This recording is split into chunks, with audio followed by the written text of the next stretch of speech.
Thank you, Steffi, for your very generous introduction, and it's obviously a very difficult act to speak. I didn't decide anything. Jack and William, I was actually advised by people that when I want to appear here, that I should, excuse me, I should either wear a black T-shirt with a science formula, or I should wear a black turtleneck, and I should present evangelist style. But I decided that I don't pretend to be something different than I really am. So I'm a German corporate, and that's fine. You have to adjust to my style. We are at Merck. We are a science and technology company, and we are trying to combine our expertise in biology, molecular biology, pharmaceutical research with our other business in which we work in semiconductor materials with a world-leading company in electronic materials, and this I think is the presentations by Jack and William sort of frame the area in which we work. Still, Happy New Year to you. It's still the beginning of a new year. We'll also be celebrating Chinese New Year next week, and it's also the start of a new decade. And I would like to actually congratulate all of us. And I would like to quote The Economist, a recent article. The Economist said, "To be alive in the tech-obsessed 2020s is to be among the luckiest people who have ever lived." And I couldn't agree more. But the article was really meant to encourage those who feel threatened rather than lucky by technology. And we all see that techno-pessimism seems to be on the rise again these days. And make no mistake, we have to discuss the impact of new technologies, from AI to genome editing. Clear risks need to be addressed. But the question is, what do we make of this debate, and what are the right answers for a modern society? To me, there is zero doubt that in only a few years, disruptive new technologies could actually enable unprecedented human progress. And to find a good example of this immense potential, we don't even have to leave this room. Don't feel too flattered, but the asset I have in mind is highly attractive but elemental. I'm talking sheer biological data storage capacity. The human genome consists of around 1.5 gigabyte of data. And we have roughly 15 trillion cells in our body. You multiply these two numbers and you get to around 22 zettabytes. This means our body contains around 22 trillion gigabytes of data. And that's more than half the volume of the entire data sphere last year. So if this room was full, I was told it would be 450 people. That would be sitting here, and the 175 zettabyte data explosion predicted for next year in the global data sphere is actually not much of a big deal. And I'll get to DNA later. Irrespective of that, the skyrocketing data sphere is indeed a very big deal.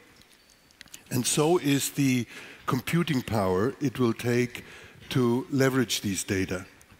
The deep learning needed to advance big data and AI will catapult computing demand to completely new dimensions. Today's top-end supercomputer is already more than 1 million times faster than a high-end gaming desktop.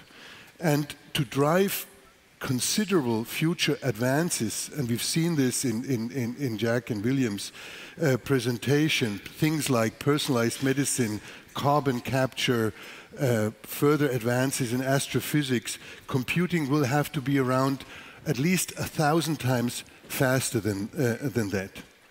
And all of this shows that much of the debate around digital transformation is about software, it centers on software, my hypothesis is that actually hardware is the critical part of the picture.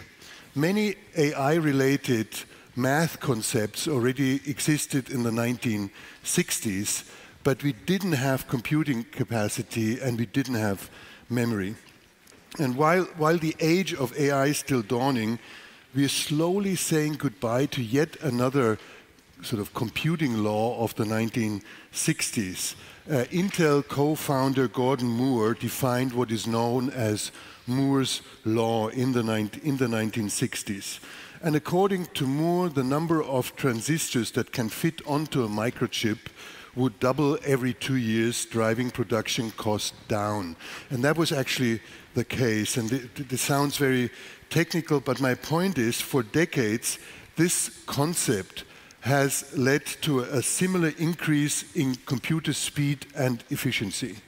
And today, Moore's law of continual chip miniaturization is gradually reaching its limits. We are approaching 1.5 nanometer in lithography in chip manufacturing. That's 15 angstrom. That's basically a width of 8 atoms.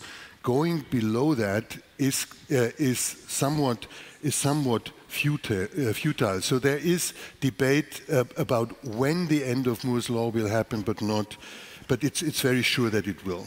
So we're reaching the end of what has been a kind of a paradigm of computing progress, and with it, overall human progress over more than half a century. And let's include these facts and let's get back to techno-pessimism. How do we make sure that future technology is hardwired for human progress? In my view, we'll have to tackle 3 important challenges, 3 major challenges: efficiency, ethics, and collaboration. By we, I mean stakeholders across society globally. So first, there's the challenge of efficiency, both in terms of computing capacity and energy consumption. Powering unprecedented human progress will take unseen amounts of energy. To give you an idea of the dimension, the human brain uses around 20 watts for its activity. That's it.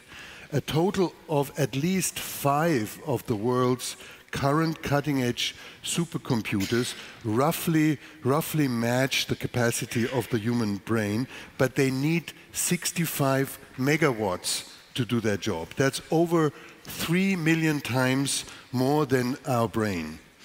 And it would be enough to supply a small town of 30,000 people with energy. We don't even need to go to the cutting edge. Let's look at sort of good old Googling. One Google search uses around 0.3 watt-hours of energy. So do around 220 searches and you can boil a liter of water.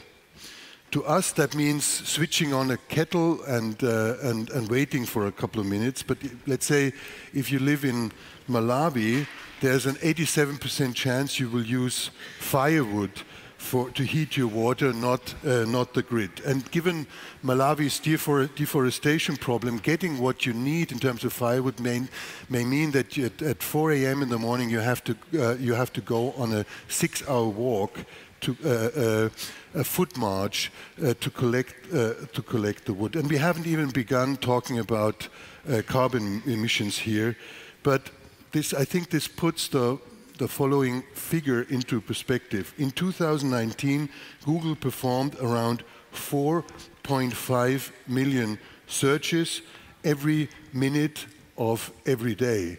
Somebody recently told me that if someone goes to a Fridays for Future protest, takes a picture and posts that on Instagram, that takes as much as boiling a liter of water. But that's just as an aside.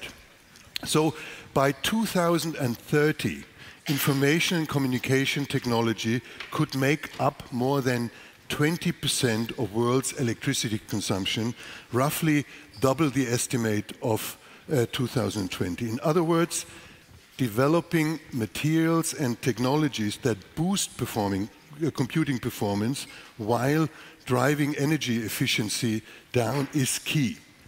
An industry, my company, is working very hard on this.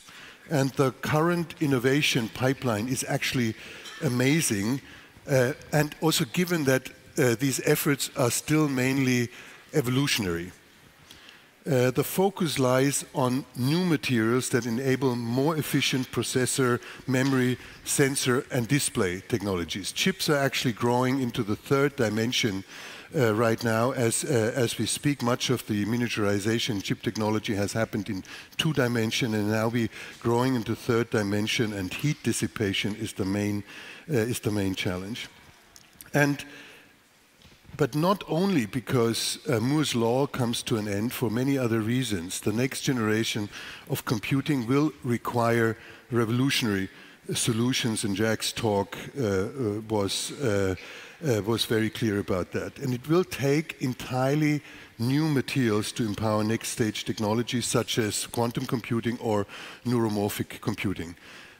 Computing technology has been mostly driven forward by physics, lithography, and our hypothesis is that the next generation will be mostly driven, progress will be driven by chemistry. At the same time, the quest for efficiency is moving beyond IT to nature.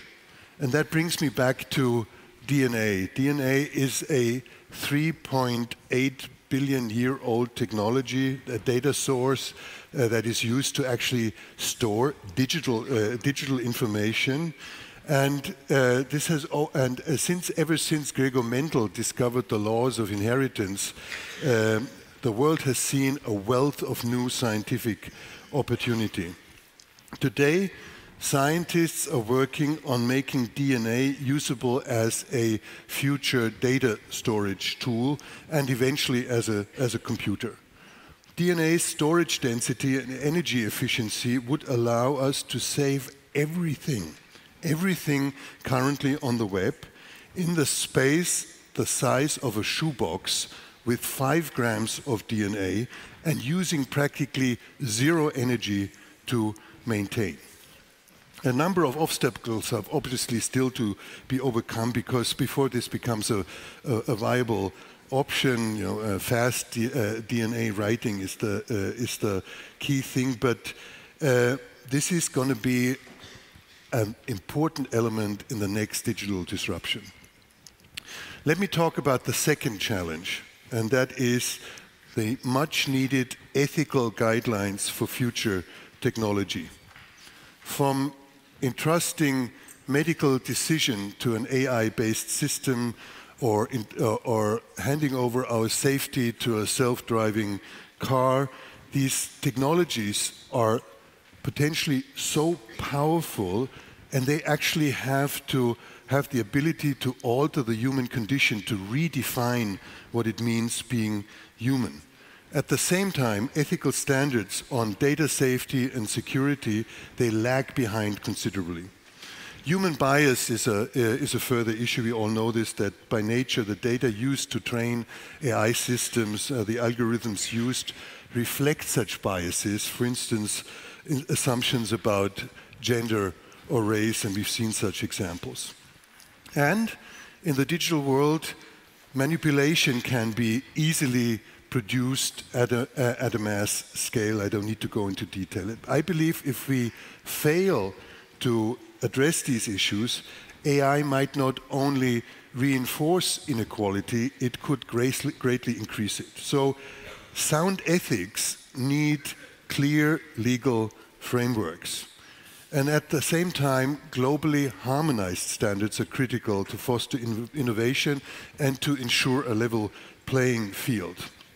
I was positively surprised by the reaction of the global, including the Chinese scientific community, on the gene editing work that Dr. He did. That was sort of an act of where a scientific culture resulted in a novel and quite positive response. And what I mean is that innovators, academics, industry players can do their own part. They can set and follow stringent ethical standards for themselves, of their own, and discuss critical questions with external experts. For instance, quite a few institutions have dedicated ethics board. However, there's one thing that ethical argumentation, I believe, should never encourage, and that's the kind of anti-tech moralism that nips serious constructive debate in the bud.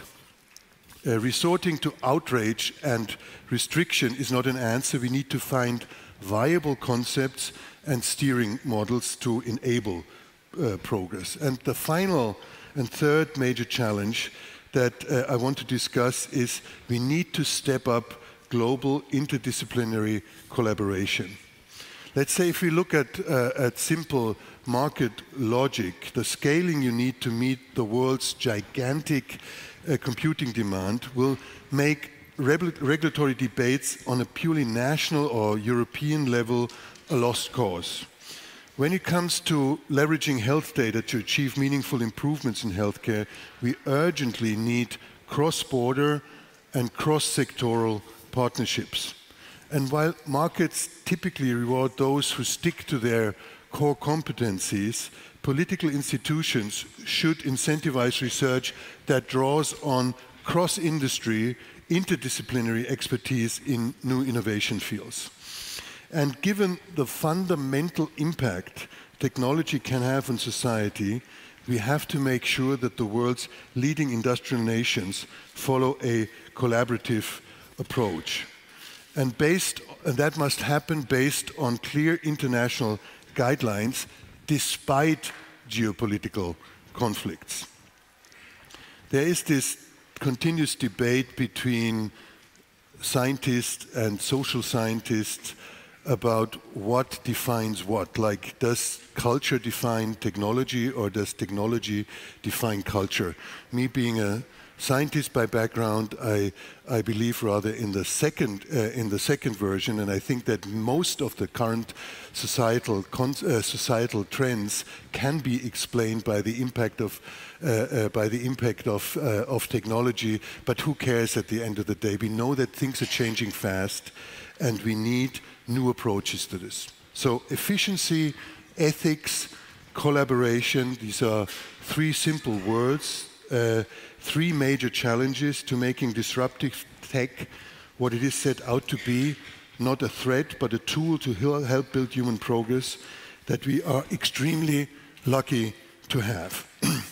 Yes, disruption, technological progress involves considerable risk, but in my view, leaving the opportunities untapped would be the greatest risk of all. So, what are we adding to mitigate this risk?